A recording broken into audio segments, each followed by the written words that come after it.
ನಮಸ್ತೆ. ನಾನು S K Kuppast, Vivekananda ವಿಜ್ಞಾನ ಕೇಂದ್ರ, ಬಾಗಲಕೋಟೆಯಿಂದ ಮಾತಾಡ್ತಾ ಇದ್ದೀನಿ. ಇಲ್ಲೊಂದು ಕುಟುಂಬ, ಗಂಡ ಹೆಂಡತಿ, ಮನೆಯಲ್ಲಿ. ಹೆಂಡತಿಗೊಂದು ಸ್ವಭಾವ, ಯಾವಾಗಲೂ ಬೇರೆಯವ್ರ ಬಗ್ಗೆ ಟೀಕೆ ಮಾಡೋದು, ದೂಷಣೆ ಮಾಡೋದು ಆಕೆ ಸ್ವಭಾವ ಆಕೆದು. ಒಂದ್ಸಲ ಬೆಳಗ್ಗೆ ಎದ್ದು ನೋಡ್ತಾಳೆ, ಎದುರಿಗೆ ಮನೆಯವರು ಅರಿವೆ ಒಗೆದು ಒಣಾಕಿರ್ತಾರೆ.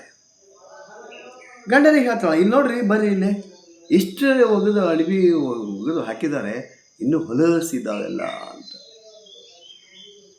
ಸೊ ಮತ್ತೆ ಮರುದಿವಸ ಅದ್ರ ಮರುದಿವಸ ಹಿಂಗೆ ದಿನ ನೋಡ್ತಾಳೆ, ದಿನ ಅದು ಹೊಲಸೆ ಇರುತ್ತೆ. ಗಂಡನಿಗೆ ತೋರಿಸ್ತಾಳೆ. ಒಂದು ದಿವಸ ಆಕೆ ನೋಡ್ತಿರ್ಬೇಕಾದ್ರೆ ಬಟ್ಟೆ ಸ್ವಚ್ಛ ಕಾಣ್ತಾ ಇರುತ್ತೆ, ಎಲ್ಲ ಒಗೆದದ್ದೆಲ್ಲ ಸ್ವಚ್ಛ ಕಾಣ್ತಾ ಇರುತ್ತೆ. ಅವಾಗ ಗಂಡನಿಗೆ ಕರೀತಾಳೆ, ಬರ್ರಿ ಇಲ್ಲಿ ನೋಡ್ರಿ, ಅರಿವೆ ಎಷ್ಟು ಸ್ವಚ್ಛವ ಇವತ್ತು ಅವರು ಅರಿವೆ ಹೆಂಗೆ ಒಗಿಬೇಕು ಅನ್ನೋದು ಕಲ್ತಾರೆ, ಇವತ್ತು ಸ್ವಚ್ಛ ಇದೆ ಅಂತ.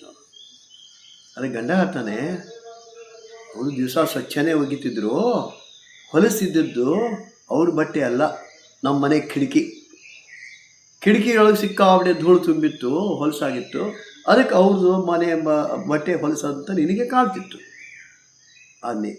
ನಿನ್ನೆ ರಾತ್ರಿ ಪೂರ್ತಿ ನಮ್ಮ ಕಿಟಕಿಯನ್ನು ಸ್ವಚ್ಛ ಮಾಡಿದ್ದೀನಿ, ಅದಕ್ಕೆ ಅವ್ರ ಬಟ್ಟೆ ಬೆಳಗ್ಗೆ ಕಾಣಿಸುತ್ತೆ, ಒಗೆದಂಗೆ ಕಾಣಿಸುತ್ತೆ. ಸೊ ಆವಾಗ ಆಕೆ ತಂದ ತಪ್ಪಿನ ಅರಿವಾಗುತ್ತೆ.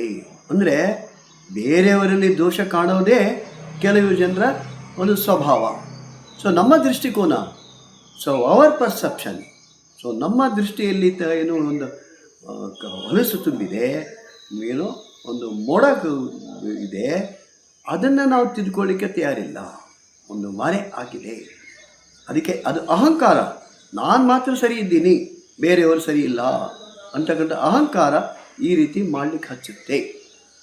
ಅದಕ್ಕೆ ಸೊ ನಮ್ಮ ದೃಷ್ಟಿಕೋನವನ್ನು ನಮಗೆ ಬದಲಾವಣೆ ಮಾಡಬೇಕು. ಬೇರೆಯವರನ್ನು ದೂಷಿಸೋಕ್ಕಿಂತ ಮೊದಲೇ ನಮ್ಮನ್ನು ನಾವು ತಿದ್ಕೊಳ್ಳಿಕ್ಕೆ ಪ್ರಯತ್ನ ಮಾಡಬೇಕು. ವಿವೇಕಾನಂದ ಯೋಗ ವಿಜ್ಞಾನ ಕೇಂದ್ರ ನಿರಂತರ ಯೋಗ ವರ್ಗಗಳನ್ನು ನಡೆಸುತ್ತೆ. ಬೆಳಗ್ಗೆ 6ರಿಂದ 7, ಸಂಜೆ 6ರಿಂದ 7, ಬೋತ್ ಆಫ್ಲೈನ್ ಆ್ಯಂಡ್ ಆನ್ಲೈನ್. ಬನ್ನಿ, ನಮ್ಮ ಯೋಗ ವರ್ಗಗಳಲ್ಲಿ ಭಾಗವಹಿಸಿ.